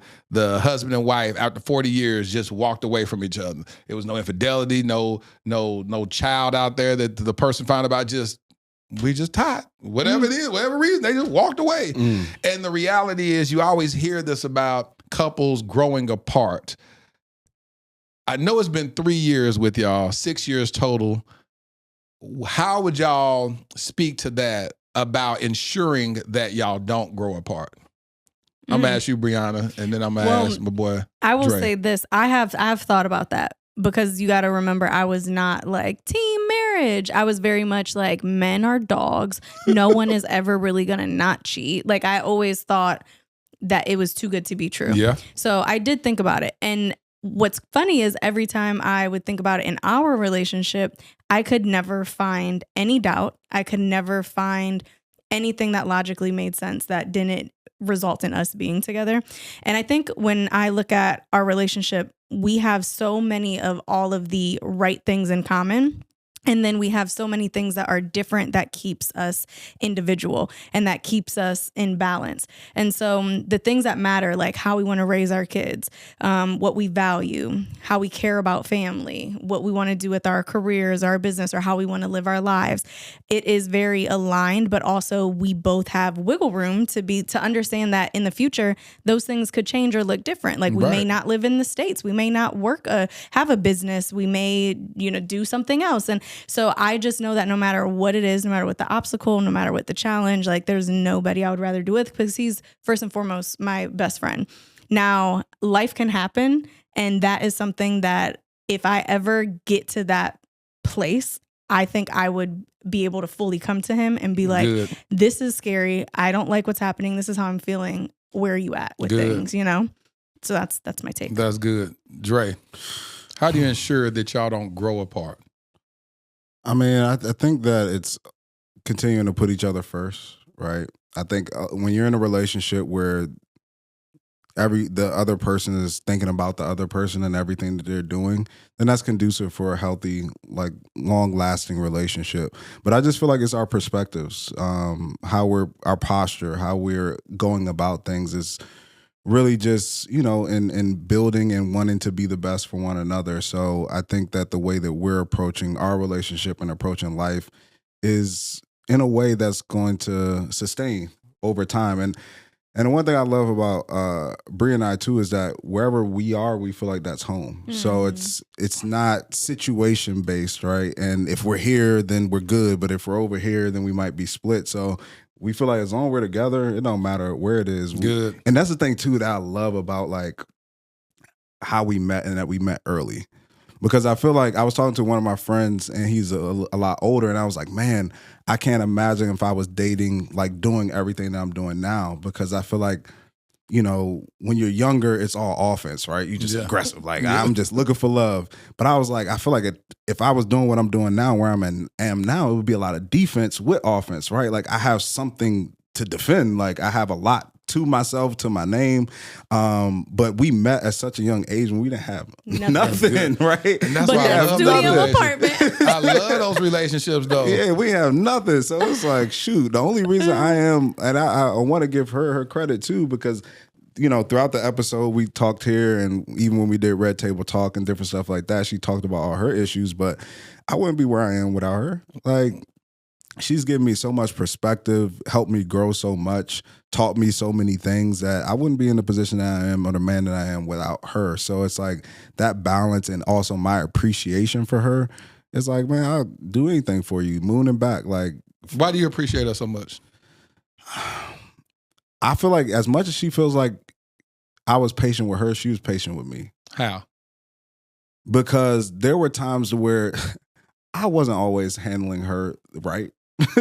She thought that because, you know, like certain times that she would get angry or upset, she thought like, Dre's perfect. No, I was going at you in the moment where I shouldn't have, or I said some things below the belt that I shouldn't have. I may have been right, but for some of those things. But she stuck by me. And then also it's like to be with somebody as you're discovering yourself, right? And somebody having that patience with you. And that's that balance in relationships. Yes. So it's like when I first met Bree, I had my job and I said, I got you. And then we got to the point to where I quit my job. I was trying to figure out, what am I going to do? Yeah. And she carried a lot of that load with the Good. business as I tried to figure out, what do I want to do in my life? Good. Like, and I appreciate her for that so much, because now that I'm in the position I'm in now, I'm like, me being here would not have happened without her. Like, and that's the thing, is that even though a lot of times, you know, well, not a lot of times, but in our relationship, I am the leader, right? That support, somebody who's there with you, walking with you to support you as you're leading. Like, you need that balance. Yep. And without that strong support, I wouldn't be who I am or where I am today. And I'm appreciative of that. Which is interesting because she's the entrepreneur, and then you weren't that, and then she brought you into her world, and now y'all have this thriving business. Exactly. And y'all, the strengths of both of y'all is what makes it work. You know what I'm saying? Because I would venture to say that you couldn't do it on your own, and she couldn't do it on, and then y'all come together. Y'all got the best of both worlds, operating with the strengths that y'all are offering to the table, and now y'all a power couple. Balance. That's beautiful, because the hardest thing is for people to appreciate the strengths of the other person. You know, and it's like, you be like, well, instead of saying, hold on, you do this well, you do that. You create. Go ahead, do what you do. I'm logical. I'm going to make sure that we got the back end together and the books together. You do what you do, and you do what you do, and we both win. And that's what I'm glad that we have that mentality, especially from a business standpoint, because that's how we operate even our home and our lives. It's like it's the mechanics, right? Yeah. It's like, all right, you're responsible for dishes, you're responsible for cooking. Yeah. You're like, these are the things that you're good at, or the things you don't enjoy doing, or the things that you do enjoy doing. And that's how we're in a spot now where we don't argue much. We have clear understandings, what we're going to do, the mechanics of our relationship, how we're going to operate. It just makes it easier. You said something early on where you're talking about expectations, to make sure that we have realistic expectation based upon what the other person is agreeing to do. Because oftentimes you'll be like, I expect you, like you don't even say it, you just expect, as a woman, you need to do this. And she's saying, you need to do this. And no one is communicating that. And then you may say, but I'm going to throw clothes on the floor. That's just what it is. If you like being clean, you clean up.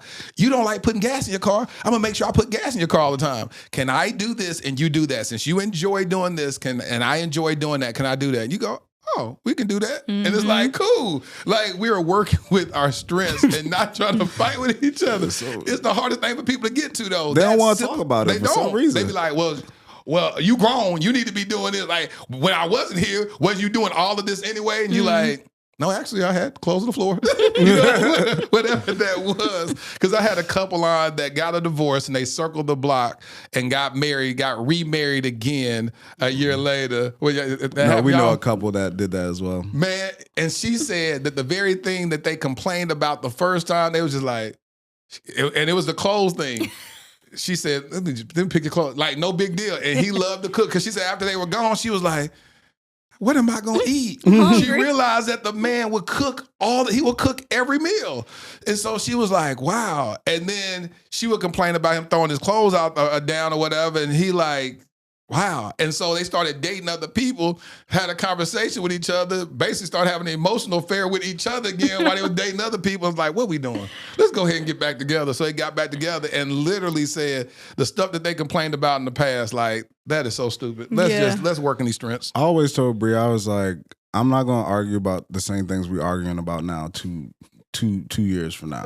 Like, I'm not. Either you accept that this is the person that you with, or we leave the situation, but I'm not going to keep arguing about the same stuff. Like, some people argue about the same stuff they argued about 4 or 5 years ago. It's like, either you recognize that your person going to leave the cabinets open or throw stuff on the floor. Like, either you recognize that or you make a change or you leave that situation, but I'm not going to keep going back over and forth and over again about some petty stuff that you can just say, I'll just keep closing the cabinet. Exactly. Because I guarantee you that when that person passes, you're going to wish you could close that cabinet one more time. For sure. You're going to wish that you can lower that toilet seat one more time. And there's been times where people just stare at that toilet seat and just break down crying because they're going, he would always do this and he's not there to do the very thing that irritated you the most. You miss it. Yeah. And everything, the one thing that you do, they can come back and talk about what they put up with you. You know what I'm saying? It's like 100%. I could complain about something with her and then she can come right back at me like, well, you do this. And it's like, it's a balance. Yeah. Man. It's a balance. And the balance of acceptance.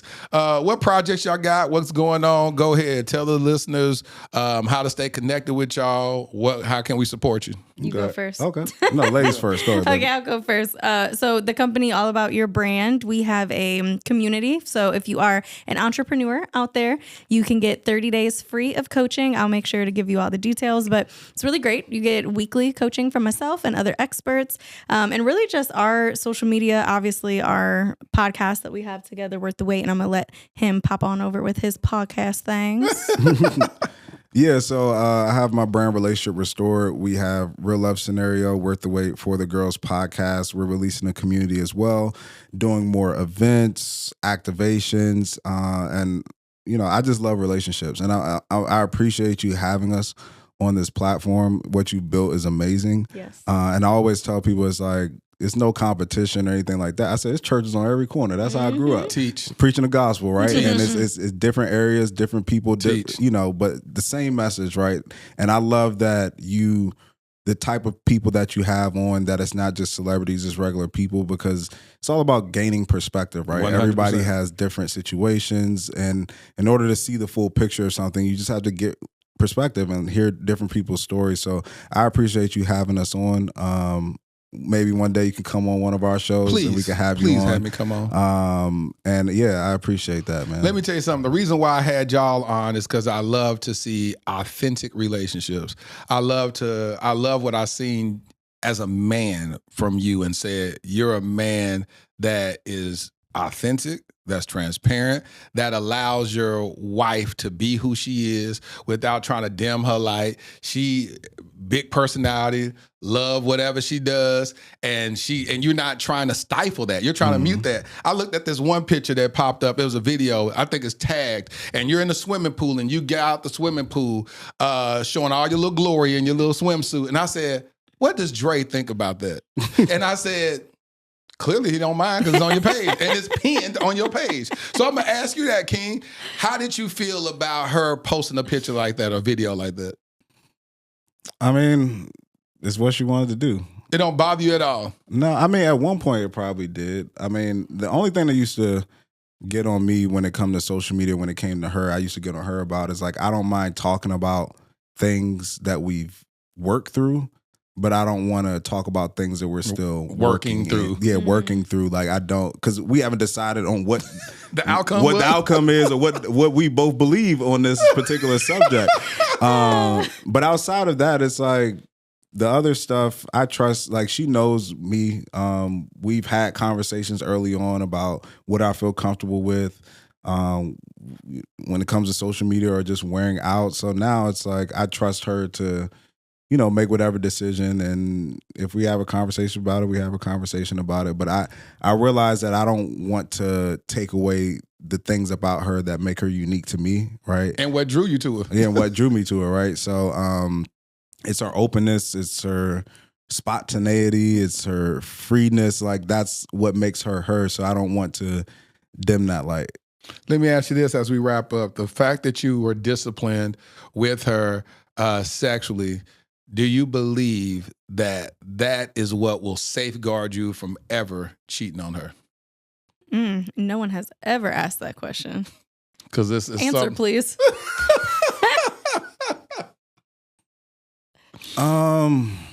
Yeah, I think that's one of the reasons, I guess. For me, it's my friend told me this, my co-host of the show. She says, you look at marriage different, because I always say it's just not worth blowing up my entire life.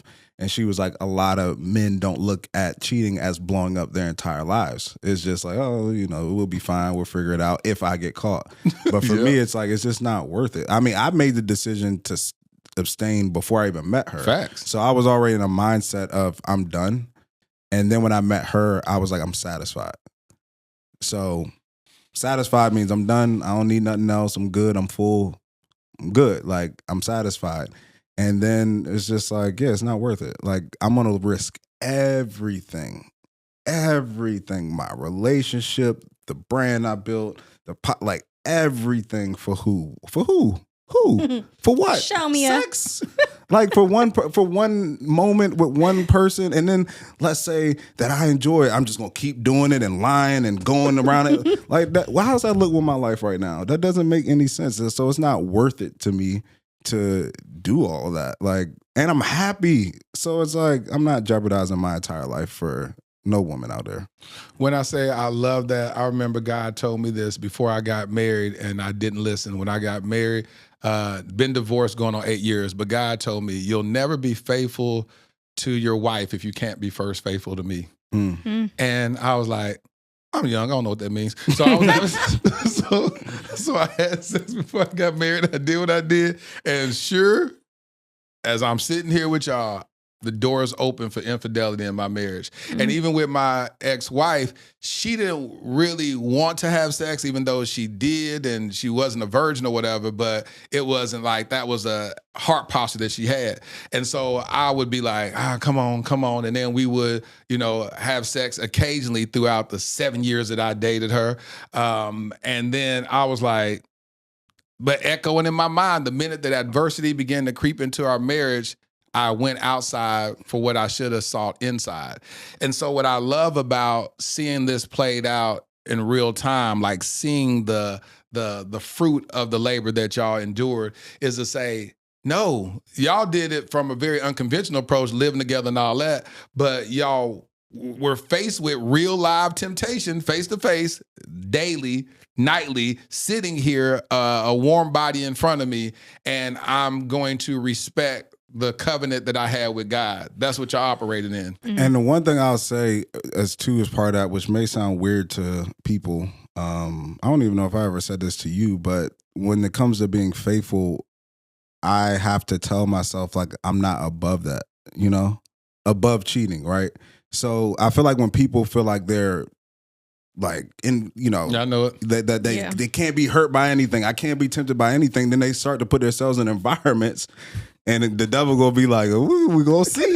We're gonna see how strong you are. But in my mind, I'm like, I still understand I cannot put myself in certain environments and be in certain places and do certain things, because that's not putting me in an environment for success. Because given the right situations and this and drinking and drugs and like, who knows what could happen. Yeah. So 100%. I think it's about having that mindset that I'm not above temptation, right? And that if I'm in the wrong situations, maybe I would or could, I would highly regret it. So now I'm more intentional about, all right, I can't go there.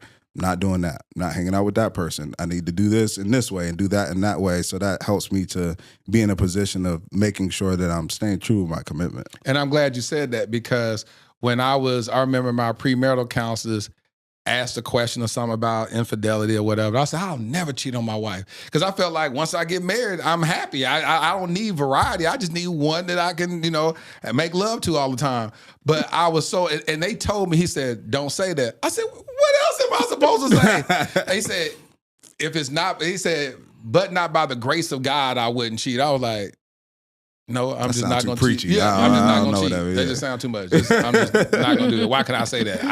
I was the type that got on my homeboys that were cheating. I was like, don't cheat. Why you get married if you're going to cheat? I said, I'm not going to do it. I know that my own character, I'm not going to cheat. Yeah. And sure enough, when I did, I was like, what you just said, I said it, but I didn't safeguard myself. I didn't fireproof my relationship enough to say what are proper boundaries. How should you entertain friends of the opposite sex on the level that I was entertaining them while you are married? So I didn't even understand boundaries. Never even heard that word before at that age. Didn't even understand it, and so I'm operating outside of those boundaries. And then when I was ensnared by it, heck, I was sitting up there entertaining and conversing with a woman that I was messing with prior to. You know what I'm saying?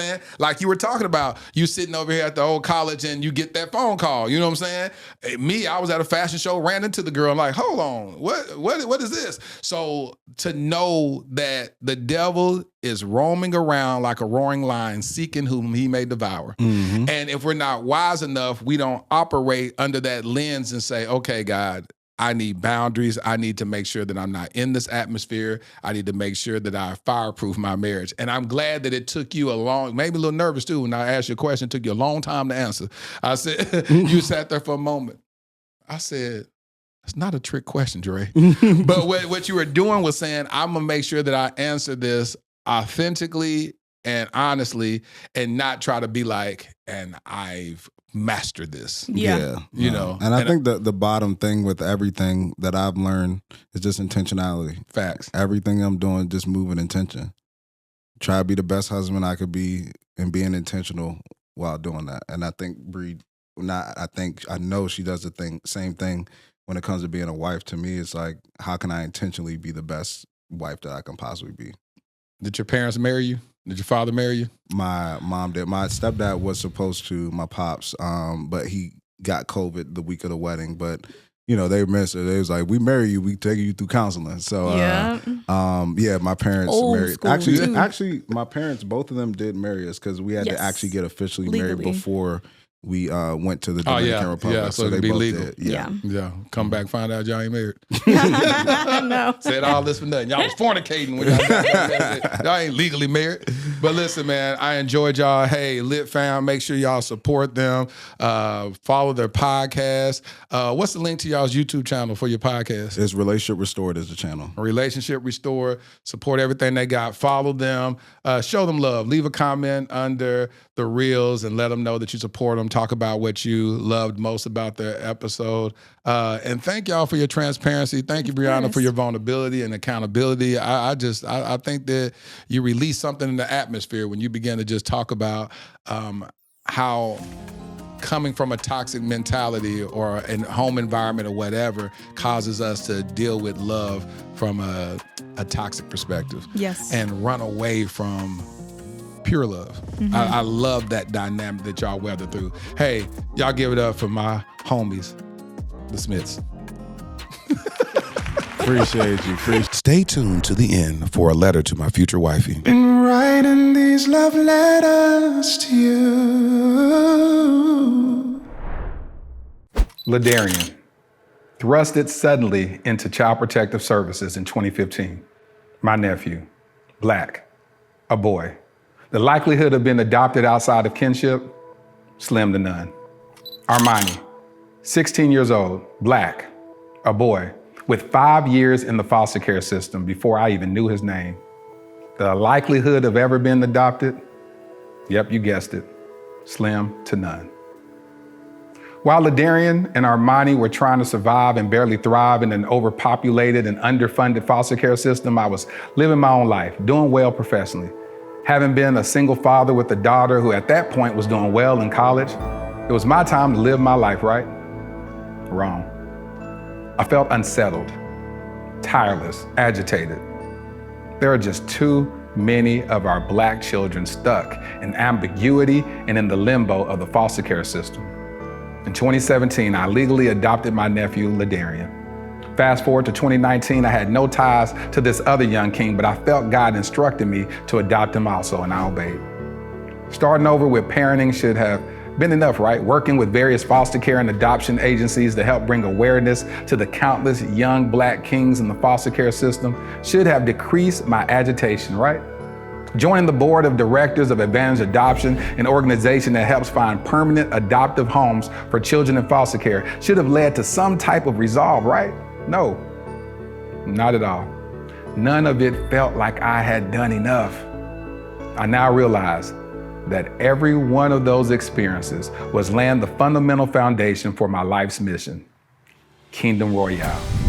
Kingdom Royale will be a luxury, state-of-the-art home for foster boys. Our first location will be in the Dallas-Fort Worth Metroplex. We will utilize the whole person approach that instills identity, empowers them to advocate for themselves, and enlightens them regarding new perspectives and limitless options that they thought were impossible. Though the young kings will attend the local public schools that are in proximity to Kingdom Royale, our at-home curriculum will broaden their worldview through participating in the arts, attending various cultural events, learning about and engaging in multifaceted discussions about current events and even relevant historical context, introducing them to gardening and landscaping and even caring for our animals on our farm and on-site stables. We just launched our Startup Capital campaign with the goal of raising $2.8 million. Now, why $2.8 million? Well, in 2017, I created a web series in which I performed random acts of kindness for targeting the homeless community. One of the most notable successes was that one of the videos went viral, garnering 28 million views. However, one of my biggest regrets is that I didn't raise a single dollar to help in implementing a more sustainable plan for the homeless community. So throughout the years, with much remorse, I reflected on not maximizing that moment. I knew if at that time, just 10% of the viewers donated $1, we would have raised at least $2.8 million that could have really established long-term support for the homeless community, or at least started a long-term initiative to do so. This is my do-over. This is our new beginning. Together, we can attack this at the root by specifically helping our homeless Black boys who are already disproportionately represented in the American foster care system.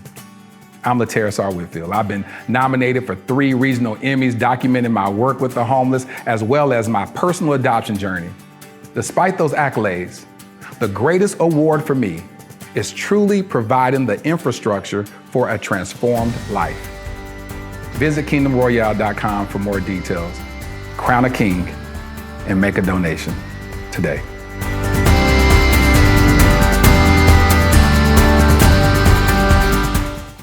Can I tell y'all how much I enjoyed that episode? It was just something special about that episode. I loved it so much. Shout out to the Smiths. I wish you nothing but well wishes on this journey of love. And I pray that y'all grow old together and y'all love never fails. Here's my favorite part of the podcast where I speak to my future wifey. Dear future wifey, I'm writing to share my heartfelt feelings about our decision to abstain from physical intimacy before marriage. Now, this choice is about more than societal norms. It's a commitment to building a foundation based on emotional intimacy, trust, and genuine connection. I believe our decision to wait will deepen our bond and make the physical aspect of our relationship even more special when the time comes. It's about patience, understanding, and respect for each other's boundaries. I look forward to openly discussing our values and expectations as we embark on this journey together. But let's be clear, it won't be long. Your future hubby. I hope you enjoyed this episode of the Dear Future Wifey podcast. Remember, be lit, live intentionally and transparently, and don't stop loving. Make sure to subscribe to our Dear Future Wifey YouTube channel. We're available on Apple Podcasts, Google Podcasts, Spotify, and Stitcher. We welcome your support. Simply share our podcast with your friends and family.